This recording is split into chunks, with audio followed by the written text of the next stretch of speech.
How many absolutely massive strategy games can I fit in this video? Well, 10, apparently. Here's my top 10 games for all you budding strategists out there.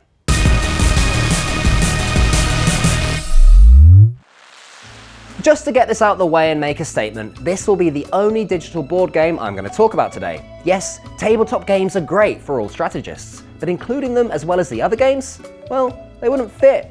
I'm a leader, not a mathematician. So this is Scythe. I haven't picked it because it's the best. I picked it because it's the quickest to say. Scythe. Scythe, Scythe, Scythe, Scythe, Scythe. So I'm not just throwing it at 10 because it's a bad game. In fact, it's very good. It just doesn't abide by the rules I've set and not really fully explained.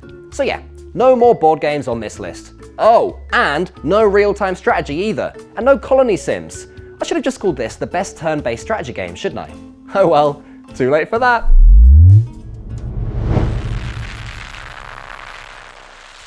Here's a journey that will see you take civilization from its earliest steps to the modern age. No, it's not civilization, it's humankind. As the name implies, this is all about nurturing our fair species from its cradle and on through the ages. You'll develop art, culture, science, and use all of them to raise a stonking great army to invade your neighbour because they're slightly different to you. The novel part of this game is that you don't pick a country, your empire evolves as you play. You might start out as ancient Egyptians, but over the years you'll evolve into Carthaginians, into Byzantines, and then suddenly into the English, if you want? What other game gives you the option to evolve into being English? Madness. No more culture, only war.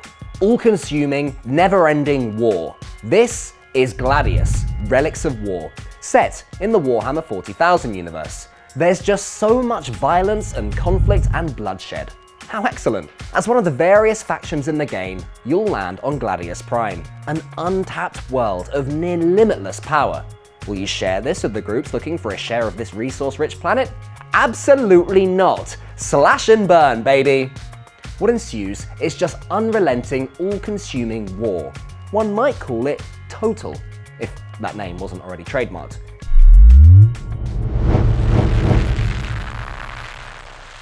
Coming in at number 7, we've got Age of Wonders, and this one comes in different flavours. All you potential fantasy generals rejoice. You can romp across a mystical land slaying and building, building and slaying. Or you can take to the stars and do the same thing in a sci-fi setting, with Planetfall. Both follow the same playbook. Settle, expand, grow your nation, and crush your puny enemies. But then that's pretty much everything on this list. So, what makes this game different? Well, there's a little bit of role-playing. Yep, you won't just be watching history unfold from your ivory tower, you as a leader will be getting your hands dirty and travelling across the land, murdering goblins or maiming space goblins, depending on which flavour you picked. You just know a game called Warhammer Total War is gonna have a lot of fighting in it. They felt the need to put war in the title twice. If you ask me though, they should have added a few more. This game is bloody heaving with them. For those who can't decide between real-time strategy and turn-based, good news, you don't actually have to pick, because this has both. Manage your empire from your citadel, do all that managerial malarkey in the turn-based mode, and then, when a battle is brewing, you can swoop down, transform from an administrator into a great general, and lead your people to victory. The franchise has been kicking around for years now, and there's plenty of different varieties. I'm going to recommend this one though. It's the newest, prettiest, and again, has war twice in the title. War, war!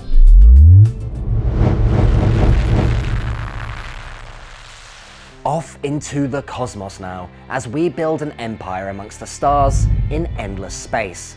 In your conquests across the galaxy, you'll seek scientific advancement, build a robust trade enterprise, or just shoot stuff with your fancy pants laser ships. You'll discover new planets, scan them for precious materials, and then exploit the hell out of them. But wait, that's not all. The game has a cousin, Endless Legends. This is more traditional and on the ground, and again, a really solid title. The only reason I'm not giving it its own spot is because I don't have time, but it certainly deserves it. This is the same developer that came up with Humankind, and certainly had that special quality that their civilization simulator lacked.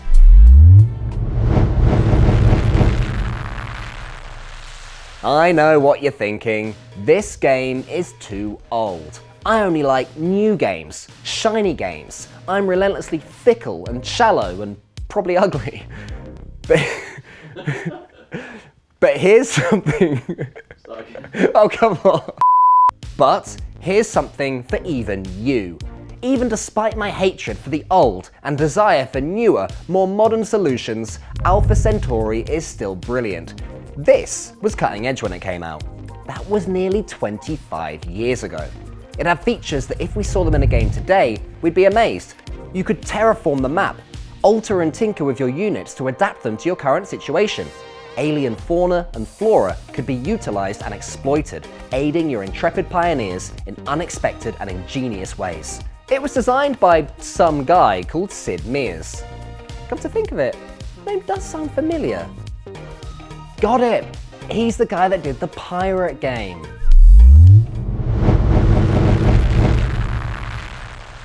Here is our first podium spot, Old World. If you love strategy, if you love warfare, if you love an ancient world steeped in mystery and random events, you'll probably love this. It's a blend of the two games that occupy our top spots. On one hand, you've got your good old empire management. You'll settle new cities, research new tech, explore the world, make friends, annoy those friends, make enemies, and then go to war. What sets this apart, though, is the other hand, the way it deals with characters. You don't play as some ethereal, immortal leader in the clouds. You play as a person. You'll get into adventures and into trouble.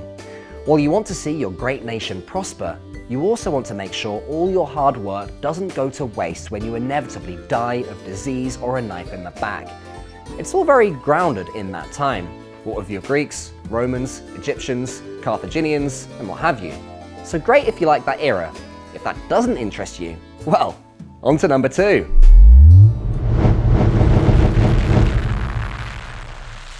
I'm gonna do my classic feint of combining a whole load of games into one spot now, because if I didn't, well, then they'd take up half my list. Number 2 goes to the king of strategy games, all things Paradox. Where do we even start here? These games are mind-boggling. If you thought ruling a kingdom that spanned half the globe was tough, well, that is child's play compared to a game of Crusader Kings or Stellaris. There's a million things to keep track of, a billion systems in play, and just when you think you've got the hang of it, the game throws a bunch of curveball random events right in your face. Sometimes they're nice, friendly little directions that add a little bit of roleplay. More often than not though, they're here to cause you misery. An axe in your face, or perhaps a promiscuous spouse who's tried to sleep with your brother. Luckily, I don't have a brother, or a spouse, so I'm sure I'll be fine. There's a lot to unpack, but once you get to grips with it, you can enact a saga for the ages. And if you're brave enough and have enough time to kill, you can do something truly admirable. Starting off in humble beginnings in medieval Europe in Crusader Kings, you can progress through the ages, continue your journey in Europa Versalis, kick around in the colonial era for a bit before enjoying the wonders of industrialism in Victoria. If you're still yearning for more, you can carry on with a war-torn post-industrial world in Hearts of Iron before leaving our doomed planet once and for all and making your way to the stars in Stellaris. You can probably skip out Imperator though. That one was a bit half-baked. Frankly though, that's a bit too much for me. It's a lot of responsibility, and I'd like ruling the globe to be a bit more relaxing. And that is why this isn't my number 1.